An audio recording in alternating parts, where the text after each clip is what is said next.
What a heel.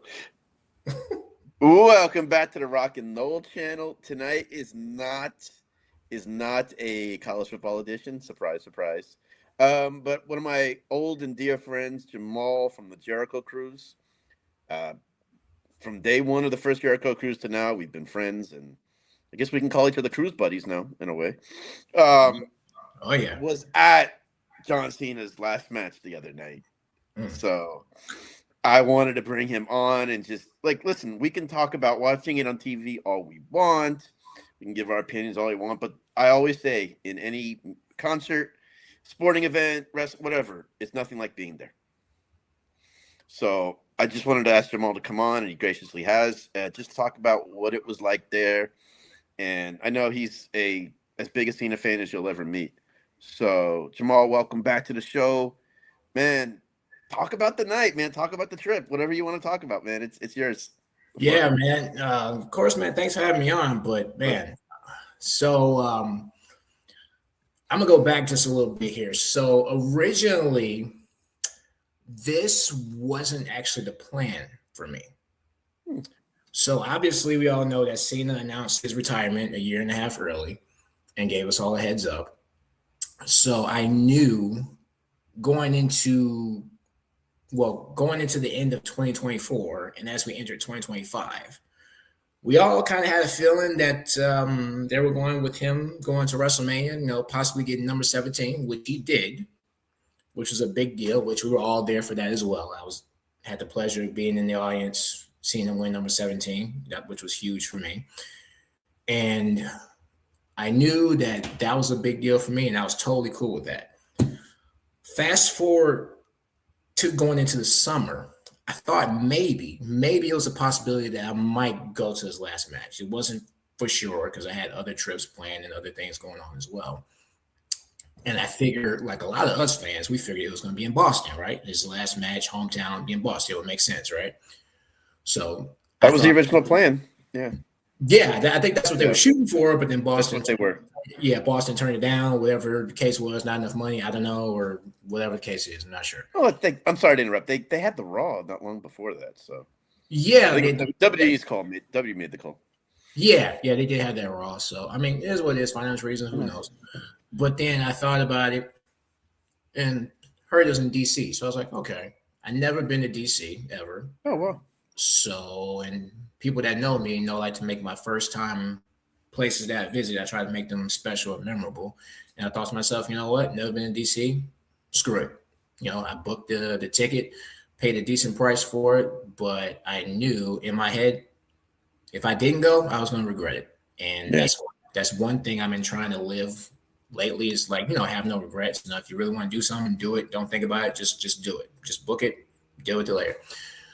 So I did what we call as a quick day trip. I was only there for maybe 24, 30 hours. So flew in that early Saturday morning, left next day. So did not stay long at all.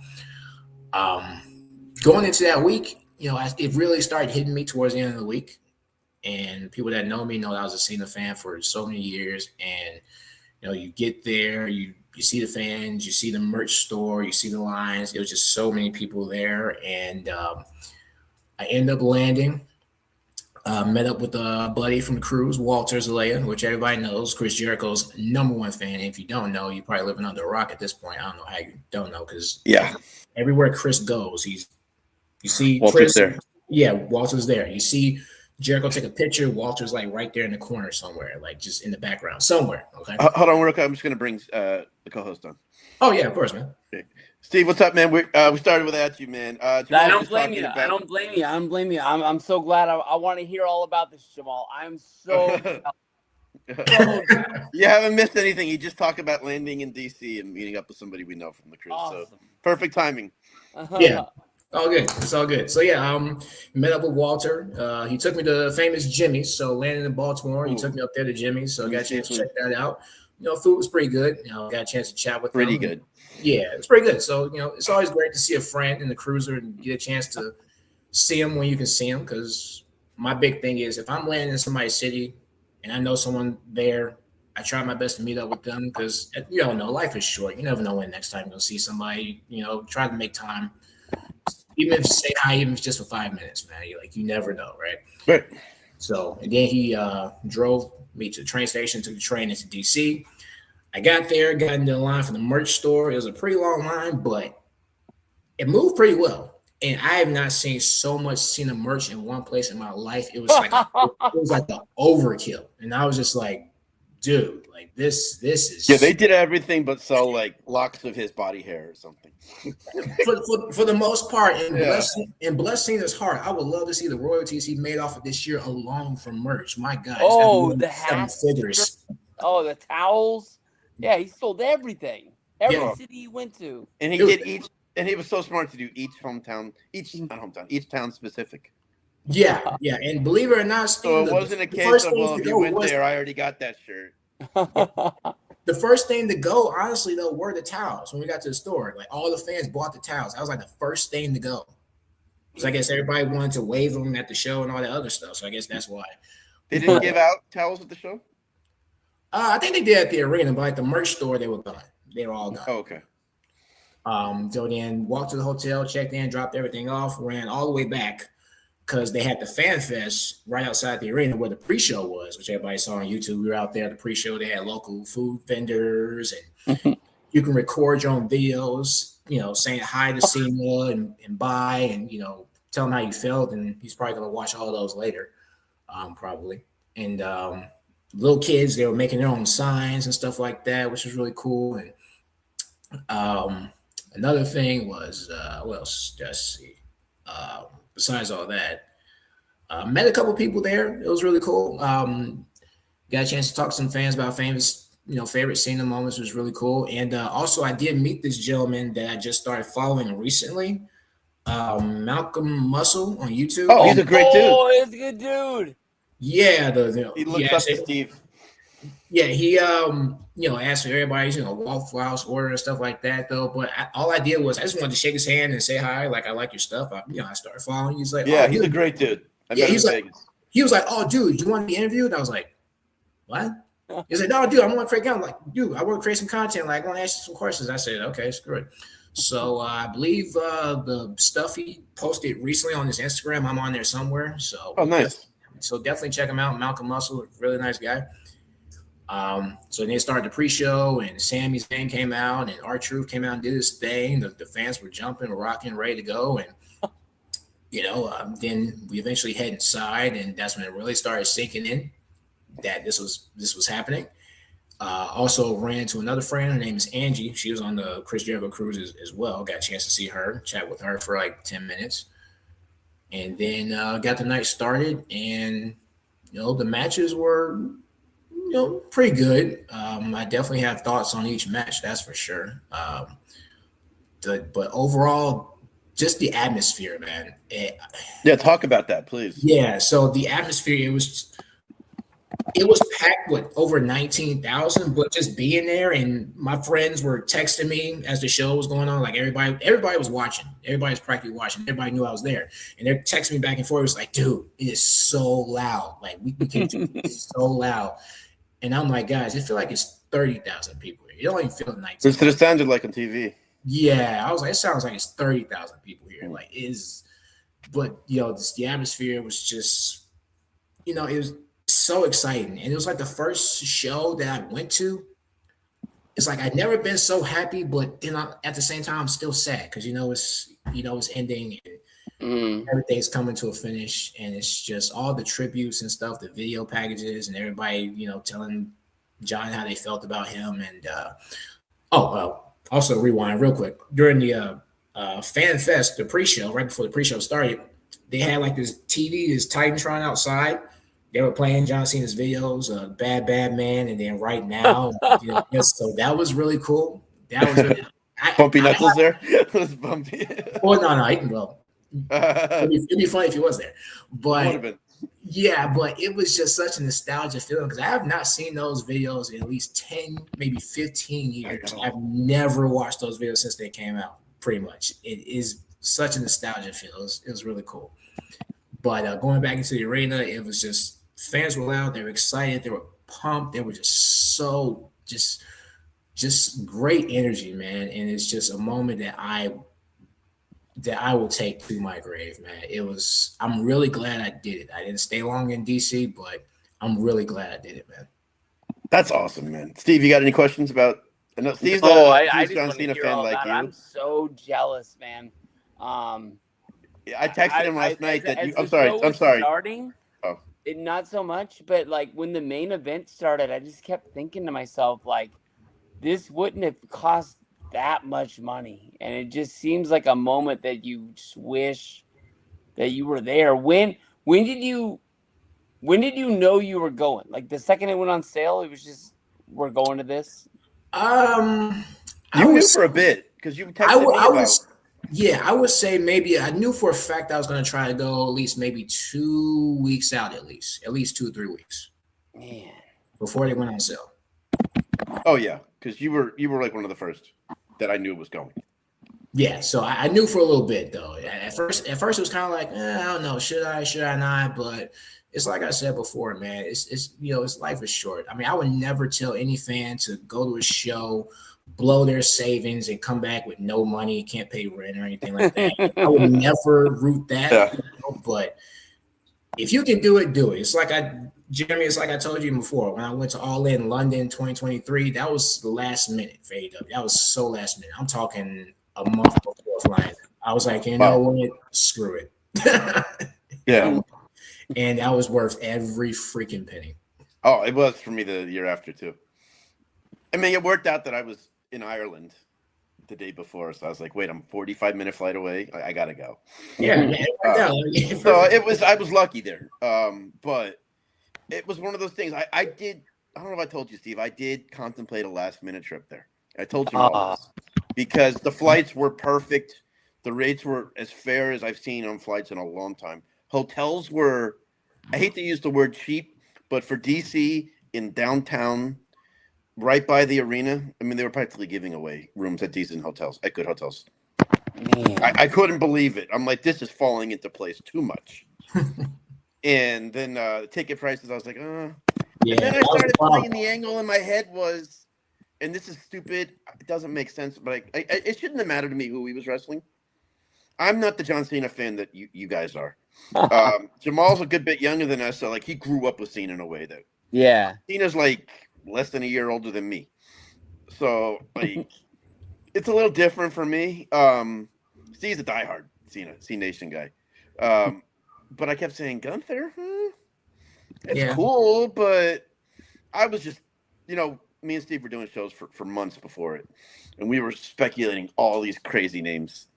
Yeah, I know. And the longer it got, I kept saying, man, they might pull a surprise. Mm-hmm. And then I hear Gunther. I'm like, okay. I mean, it wouldn't have made me fly there for a match earlier in his retirement tour. Mm. And then that was a stupid reason. Seeing it the other night. So, yeah, I did contemplate a last-minute trip, but I decided against it. But, man, so what was it like in the crowd? Because Dave Busted Open had the best analysis. He said the only other time, and me and Steve can attest to this, was Taker streak ending. A building getting that quiet. Yeah. You were there, man. Like, tell us.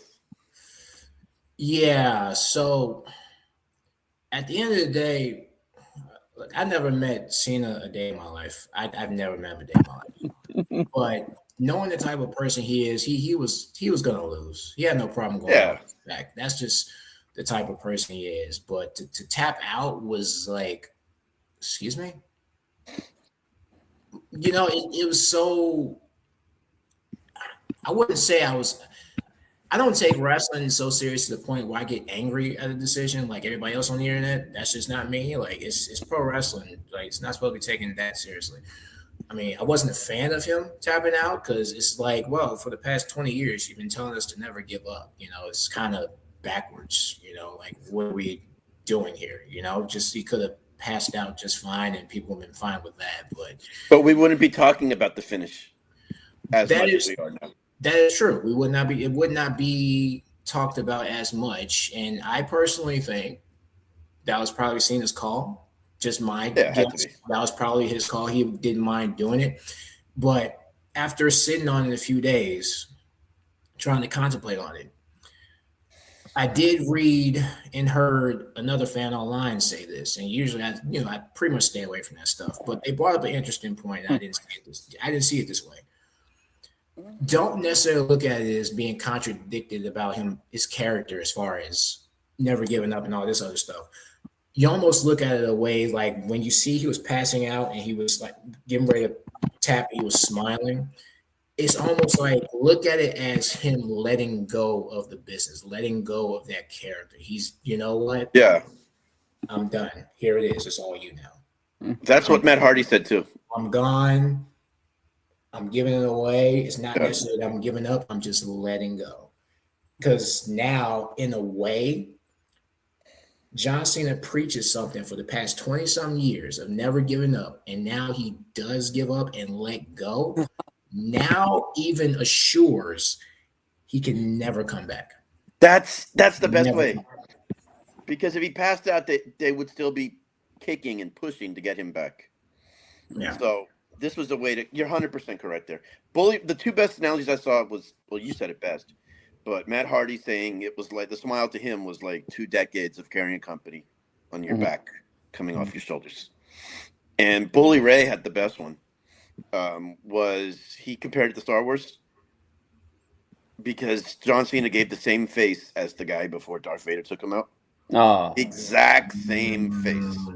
And he said that was like for other people to live, somebody has to die. Yeah. And that's how it is. That's why I laugh when people complain about the finish, because if 2 or 3 years from now, Gunther is the monster heel that we know he's capable of being, that finish goes beyond like what happened the other night. Yeah, So I agree. Yeah. Yeah. At first I couldn't see it, but after no pun intended. Yeah. No, but no. now I see it that way. When I listened to it and read what that one fan did say, I was like, you know what? I can see that now. I still personally would have just had him pass out, just my preference, but I can see why they did it in that way. So now it's like he let go and he tapped. Now it's for sure. It's like, how can he even come back from that? Which I'm not gonna get into because I'm not allowed to. But word to the grapevine is they've been trying to get him back, specifically for Saudi Arabia. They offered him a huge deal, which everything's a huge deal for him. Yeah. No, and I've heard Mania. I've heard that, but think about it from this sense. I feel like I'm not trying to. Is not only like is he the wrestler John Cena, but that's his real name too, that he goes by. So he had to do something extra to end it. Like Undertaker can switch to Mark Calloway, and you know it's officially over. John Cena can't switch to his real name. So he had to do something above and beyond in his last match, and it makes so much sense what he did. Mm-hmm. Yeah, it does. And he couldn't just get pinned and that be it, because we've seen that. He's never tapped before. Yeah. Well, yeah, he hadn't tapped. And the Hollywood guy in him has said, "Let's go big." Yeah, I can see that too. And he hasn't tapped since what, 2004 maybe or something. Like it's been that long. He never tapped. I know he tapped twice to he tapped to Kurt Angle before. There you go, twice, and I can't think of who right. the other one is. There's one more. But that was before he became Never Give Up. It was like 2000. Oh yeah, exactly. But still. I just heard that that stat like last week. I just forgot who the other name was. He tapped to his first wife and gave her a lot of money. Might have been Benoit or Jericho, maybe. Like I believe it was those two as well. Yeah. Well, Jericho put him over in that pay-per-view. Oh yeah, the Vengeance one, but I think it was that Vince never wanted to do. Probably a SmackDown TV match, like 2003, 2004. Before the character blew up. You can probably forget, that people end up forgetting. Yeah. It's like people forget that Goldberg lost a house show match before the streak started. Yeah, I don't want to mention that. But yeah, Steve, anything you want to add, man?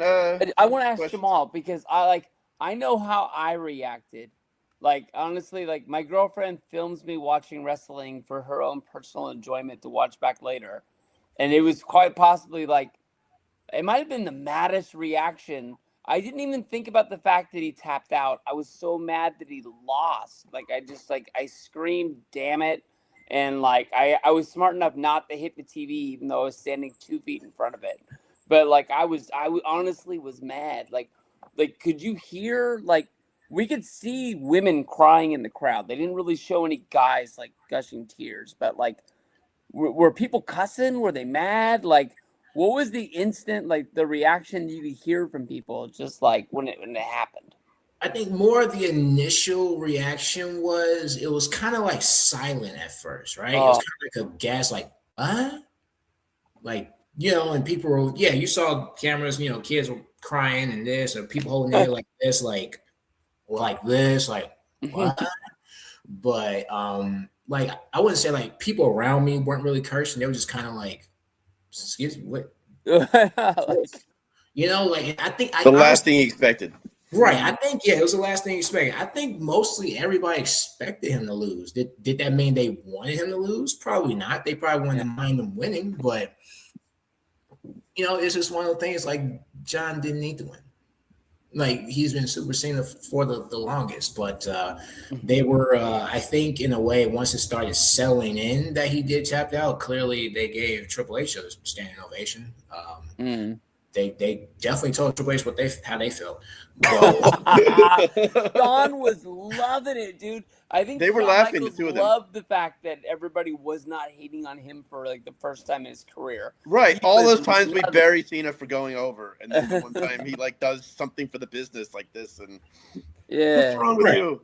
Right. This was a rare time where you could have somebody in their last match go over, because retirement matches are never advertised.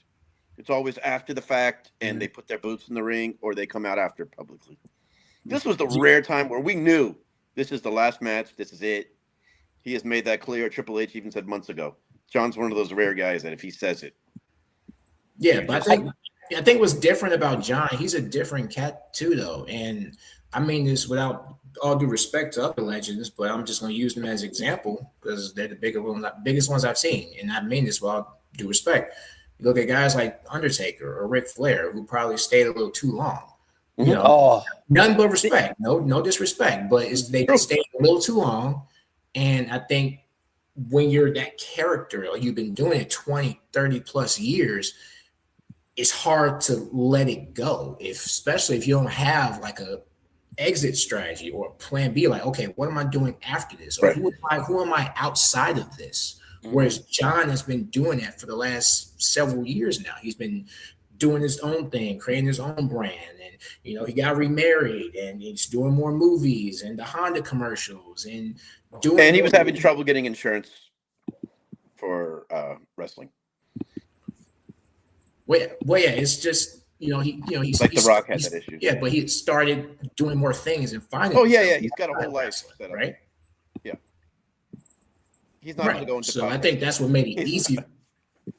Yeah, and I think that made it a little bit more easier for him having that. Yeah, it was crazy. Did you see his interview on Chris Van Vliet about that?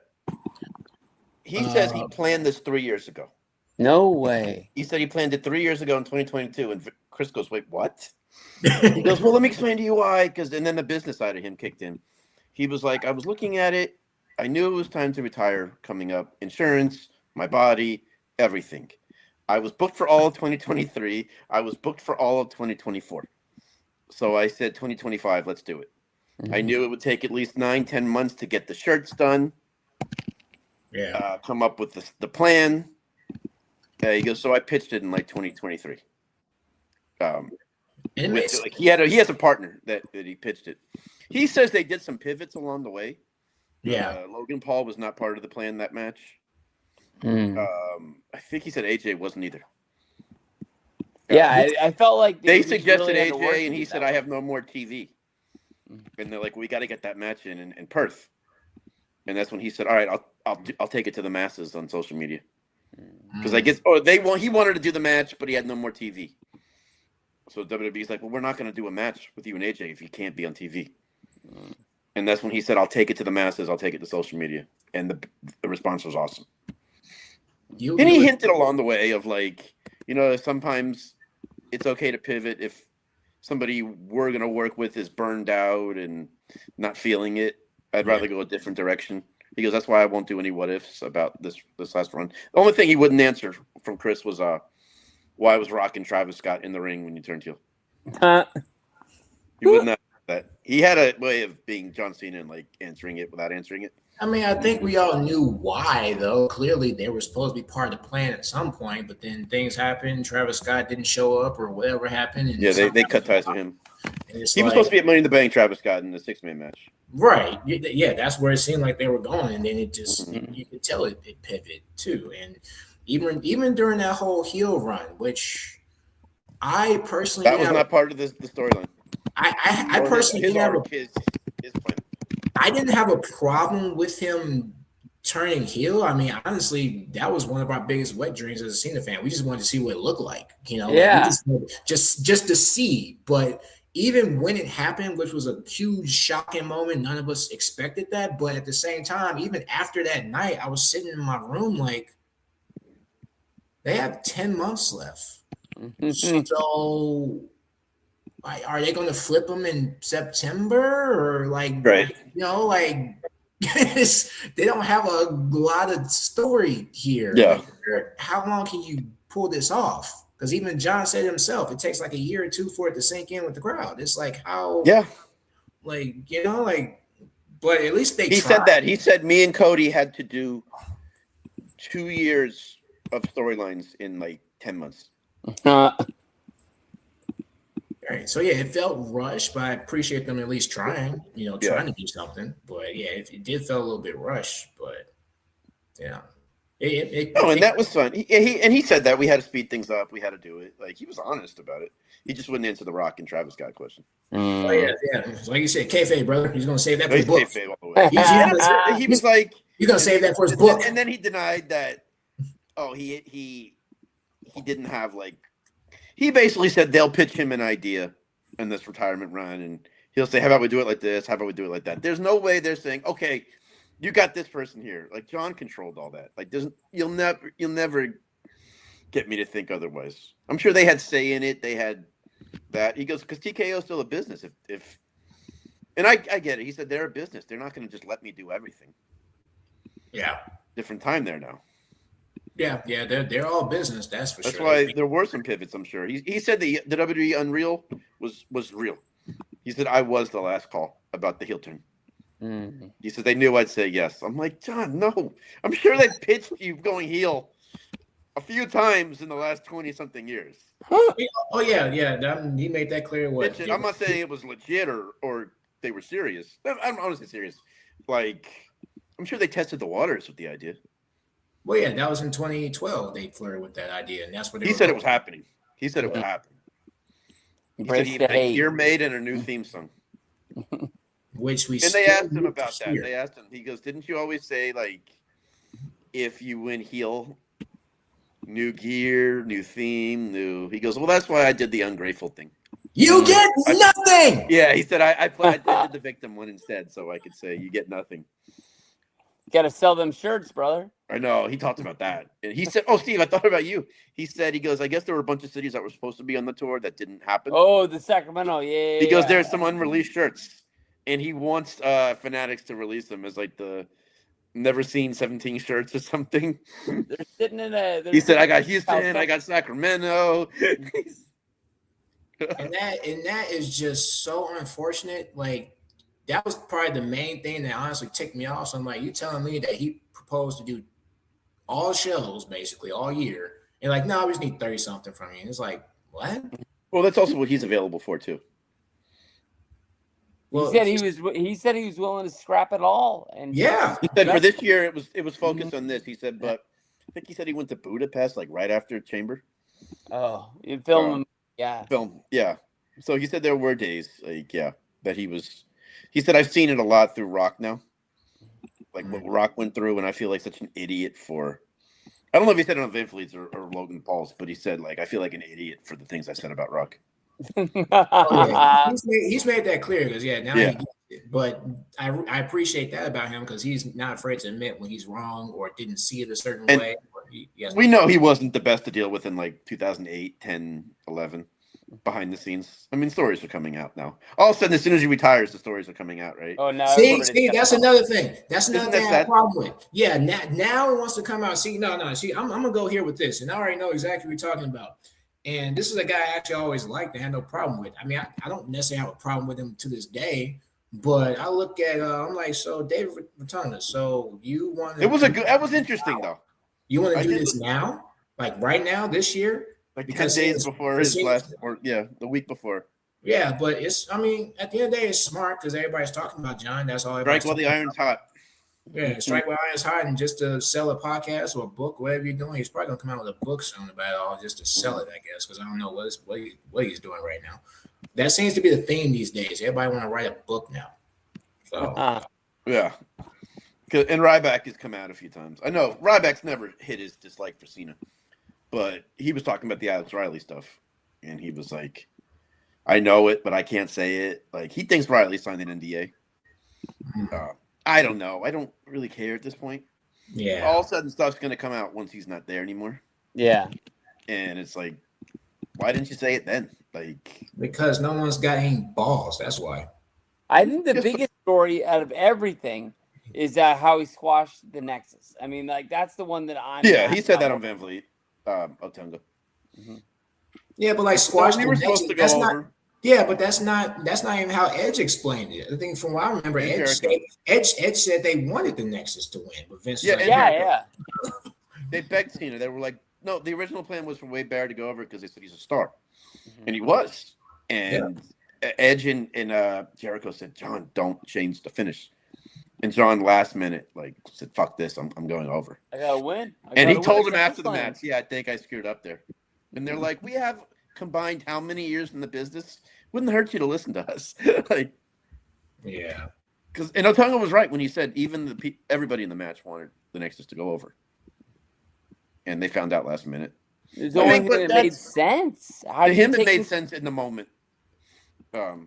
He said, I'm not the same person I was a while ago. He was probably referring to a lot of that stuff. Yeah. Yeah. I mean, when you get, I don't want to say given the golden ticket because he earned it. Mm-hmm. But, man, he was given a position where he was above the company. Yeah. If he wanted somebody gone, you're done. Like, that's how it was. Yeah, I don't know. I don't think we're ever going to see a John Cena again. I just don't, because I'm not saying you won't see someone who's big and famous and a huge wrestling star. I'm not saying that. I'm just saying from when Cena came in 2002 to now, look at how much the business changed. You're never going to see a change like this again. I think you look at how they use people now. They don't want to burn people out, have them wrestle on every show and every paper. That's Triple H's philosophy. Yeah, I think that I don't think that you're going to see somebody get to that level of stardom because they're not going to use anybody like that because they don't want to run anybody into the ground so fast. Yeah, and John worked every house show, even when he didn't have to, which was just unique about him. Listen, the best line he said in the whole Rock promo battles that really struck a chord with me. Well, the nose in the wrist was funny, but when he said, and he was so right. He said, "I've carried this company flag, even when it wasn't the cool thing to do." And he was so right. Like 06, 07, probably part of 08, especially 09, 10. There were some rough times in WWE. Financially, they were in trouble. If it wasn't for John Cena, man, Vince would have had to make some big decisions. Cena kept them afloat, selling tickets and merch and that. Orange T-shirts, green T-shirts, purple T-shirts. But there was nobody on the roster. I'm Randy Orton guy, my second favorite wrestler of all time. Orton couldn't carry the company like Cena could. Yeah, nobody. Well, especially with Orton's troubles. Right. Yeah. But Orton doesn't sell tickets like John Cena does. No matter how many times John Cena was a cash machine. They tried to have Roman be that guy. There was nobody on the roster like Cena who just produced numbers wise. In ratings, in ticket sales, in merch, in everything. There was nobody. In time, CM Punk caught up and a lot of those guys. But I'm talking about the rough years. Man, without Cena, ooh. So when he said that line, I'm like, he is right. I still remember that line. But he's apologized to The Rock several times for that comment. Well, yeah. I mean, that's just the business. And I still think he's going to show up on some Raws in the future. Yeah, he's still signed an ambassador deal. I don't know if you know that, Steve. And Jamal. Yeah, he's gonna be around. You know, he's still got the 5-year ambassador deal. He's more likely going to be in Vegas for Mania. Maybe in the Hall of Fame. Maybe in the Hall of Fame. Maybe so. You know. He has a Hall of Fame career. Yeah. I think we're gonna see him in things that are like he's almost wrestling. Like he might get in a fight on a Raw or something like that. He's gonna get close. I don't think he's gonna get physical, man. You don't think you're because never that's when nephew once you get again? physical, you have to have the match. He's never gonna punch somebody, then he's gonna strap him down in the SCFU. I don't think so, man. Oh, I think John is a different animal here. I think he's like, my days are done of that. From insurance on movies. Remember, these guys who've done that after retirements, we're not in Hollywood. And having to answer to big budget directors and studios. I know Rock has done it here and there. I get it. But Rock's had a tough time with that. I don't think so, man. At least not for a few years. I don't think he's going to show up on like Legends Night on Raw and just like send people home happy, do an attitude adjustment. Like, I just don't think so. And come out in WrestleMania and say the attendance tonight is 22,000. Like, I don't think so, man. Like, yeah, I don't think so, man. He's going to be a different type of Legends person than we're used to seeing. He's doing MegaCon in Orlando, so he's still doing like appearances. You don't think he's gonna do like the Rock, Bray Wyatt, John Cena thing from WrestleMania 32? You don't think we're ever gonna see something close to that at a WrestleMania? He doesn't want to tease another match. Yeah. I mean, that's the bell rung. Even though that wasn't a real match, the bell rung. So yeah, the bell rung in his career. Yeah, and they told us that, and he has been adamant. And he had a great line on Van Vliet's show. He goes, "I get what everybody says. Oh, you're not really retired. Oh, we're stringing it out." He said, because all the data before me is that you've ever seen was they come back. Yeah, I am here to tell you I'm not coming back. And that's it. I really think so. Man. The way they got like mainstream media and national media talking about it, his last match, like I don't think you're going to see a wrestler who gets that kind of response. Everybody at my work wanted to talk to me about it, and everybody at my work loves to make fun of me for. Name a wrestler on the roster now who's going to get that kind of. Maybe Roman. Yeah. Roman has never been the mainstream star like John Cena. Roman never carried. He did a few years in COVID years, but I'm saying Roman's not the star that John Cena. Well, yeah, did. Roman hasn't carried it as long as John. That's the difference between John. Like no one in that company has been the focal main guy for 10 plus years, at least. At least more. Yeah, that's what I'm saying. More. Even when John wasn't there, he was still the company. We can't say that about Roman when he's not there. Wait, I mean, I think Roman, of course, they tried to make him the guy, but people just weren't buying it. They're stupid. No, just kidding. Yeah. They're stupid. They weren't buying. The company wasn't buying them. But once he dropped all that crap, and then finally, became himself and came to Trump Chief. Now everybody was totally on board with that, including myself. Which I've been a Roman fan for years, but even I was like, guys, this is painful. Like he's clearly not. Yeah. This is not him. Like, what are we all doing? Like even when Rock came back to Wrestle Cena, it didn't surprise people that Rock came back. Like, I mean, we always thought there was a possibility because he never ruled it out. He never said he was retired. He never said he was retiring, and he never ruled it out. Yeah. It's just the longer it dragged on, you said this is less likely. He's in Orlando to induct his family into the Hall of Fame, and wasn't even at that WrestleMania. There were little tidbits that made you say, the longer this goes, Cena's been defiant about it.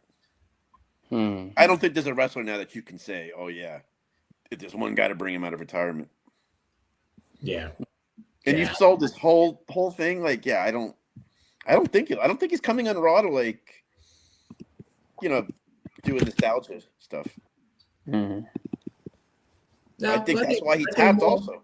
Yeah, but I think he's more of a, like you said, going to be there's no question mark on his career now. Right. If he passed out, there would have been. Yeah, but he's more going to be an ambassador, do Make-A-Wishes, probably promote, go out to different cities, promote events coming up next year or whatever, stuff like that. I can see him sending him to China, and he's working on closing some network deal. Yeah, he's always been big on bringing WWE in China, which is why he learned Mandarin, which is cool. So yeah. So I think he's still going to do that stuff. yeah, He that's loves that global stuff. Yeah, he's not going to be the guy like, hey, meet John Cena at Walmart before the Raw tonight here. Like, you're not getting that. But can you imagine though a free meet and greet with John Cena at a Walmart? He's done that. Like, I was in Columbus, Ohio for Money in the Bank, and I went to go meet Kane, which I was happy to meet. And I'm in line, and they said, "Oh man, this line's not too bad today." I said, "Yeah, I wonder why." They said, "Well, Cena just did a last minute, first 100 people get to meet him." That some store that they were tied into, I forgot. And they said people were getting there when it came out, like 6 hours before, 7 hours before. Jeez. I was happy to meet Kane that day, like, but yeah, he did a last minute, and Cena's done that, like pop ups. Yeah, he'll still do stuff. I just don't. I don't think it's going to be like the legends, like a Shawn Michaels who shows up on a Raw just to super kick somebody. Yeah. Shawn was the last one who actually stayed true to retirement for a while. And but he came back for the Saudi money. Saudi money, like Jamal talked about. Saudi money, man. So, I mean, you never say never in wrestling. I like that Cena addressed that. Yeah, everybody's always seems to come back after retirement, except for Taker.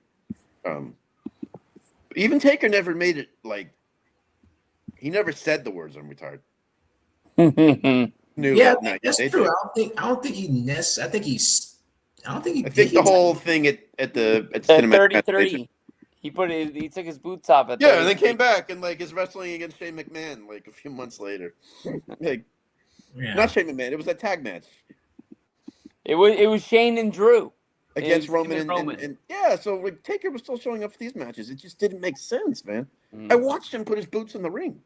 Yeah, I watched him put his coat there. Like I was right there. Mick Foley wrote about it in his books about like how conflicted he was because he would have a really good retirement match and then he would get the itch and want to come back and have a horrible match, and then like he just wanted to fix it, so he kept on like having a good match, and then he would talk himself into like maybe I can still do this, and he would go out and have a bad match, and it was just like he couldn't keep it repetitive. Flair needed the money, so he did it.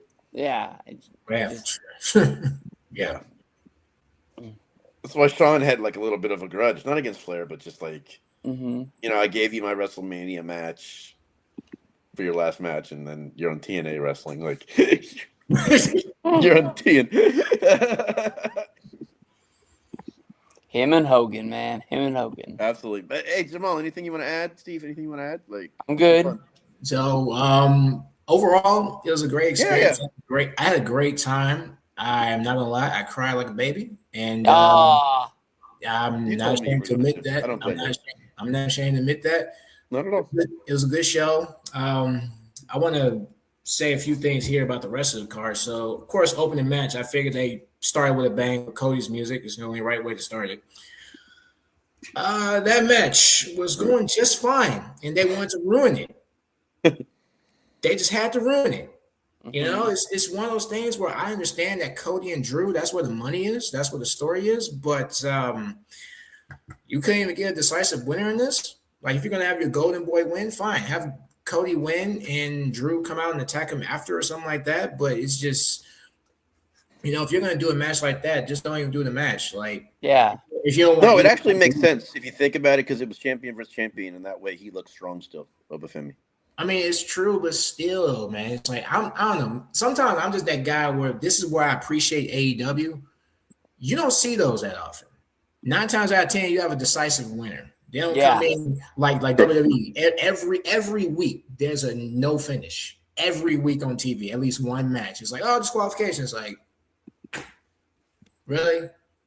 Yeah, like do that at house shows, but on TV, come on. Right, it's like y'all just have to do it every week. Like, oh man, what match are we doing that for this week? This one. Yeah, that's true. Like, to me that ticked me off. I will say too, my favorite match of the night, honestly, and this is gonna be shock some people. I really loved Bayley and Ruka. I really thought that match was really good. me personally, that was my favorite match, bell to bell. Mm-hmm. You know, so good. I haven't watched NXT very thoroughly in the last few years. Every now and then, I'll see who's on there, see who's doing what, and see what's going on. I like Sol. I think she's very good, actually. So, like bell to bell, like pure wrestling match was really good. I mean, of course, Cena and Gunther Walter told a great story about the hero falling, the legend falling, and all that other stuff going back and forth. He's trying to fight, but just bell to bell, like pure wrestling match. I really love the girls. I thought it was really cool that Javon Evans and Leon Slater, is that his name? Slater. Yeah. I thought that was a great moment for them, especially those two guys are very young. Mm-hmm. And to be on a platform as big as that, like, can you imagine? Like, Javon Evans is what? I think he's 21. Yeah, they both are. They both are. The man wasn't even born when Cena had his first match, and to sit here years later, and AJ, and it's like, and AJ, and to sit here and to be on the same card as his final match is like that's got to be a mind blown, like a serious mind F for both of those guys. Like, I can only imagine how they felt coming out the curtain. What a pro move! I think it was Evans. I can't remember. Evans or Slater. I can't remember when AJ slipped. Yeah, running right over to check on him. Sucked. Yeah, it's wrestling. I get it. No, it's true. It happens. Yeah, but I just thought, what a veteran move by that youngster to go check on him first, and do it without like disrupting the flow of the match or whatever. It's like, you good, Hulk? I'm good. All right. He checked on him in a way where it didn't look like, oh my God, he fell. Yeah, it was a pros move. Yeah, it was a weird, that whole slip. I was like, oh crap, And of course, no one's beating himself up more than AJ is when he came back to Kurt. I'm sure he was ticked off at himself for that. Oh yeah, but it was interesting. They asked, that came up with Cena. AJ came up with Cena on the Van Vliet show, and I guess Cena suggested it to him do a retirement tour, and he looked at him right away and said, "I'm 48. No," he's like, "I'm running on like fumes now. I can't." You never know when it's gonna be the last. He said, "I can't do a tour." So he's in the next 6 months coming up, 5-6 months. Well, yeah, I think he signed I think AJ got this last year. He probably got one more year left on the deal or something like that. Yeah, it'll be next year that he hangs it up. It's just a matter of when. Well, I mean, it makes sense too because next year. And now they're already teasing him and Gunther. So who ends careers is Gunther. Yeah, next year will be AJ's 10th year in WWE. So I can understand him calling it quits after that. It'd be 10 years. Yeah, and he says he won't wrestle any matches past 50. Mm-hmm. He's what 48? 48, yeah. So if that's the case, then if he said not past 50 and he leaves now, does he join his friends at the other side or no? No, I don't know. He's done. He's barely able to do these matches now. He's still good. I'm just saying.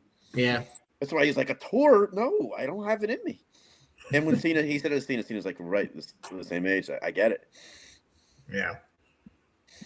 Well, yeah. And he said he never asked permission for the intro. Oh yeah, no, he didn't have to ask. He didn't have to ask permission. He said, yeah, but he apologized. And I'm with Pat McAfee. I had a problem with that too. It's like, what the fuck do you mean you have to apologize? You're John Cena. What are you talking about? You ain't got to apologize. I felt bad. But he made a great point when he said, imagine if I had told them in the back and the production truck knew, it could have been a better moment. I went into business. He said he went into business. John Cena saying the words, I went into business for myself. I was like, wait, what?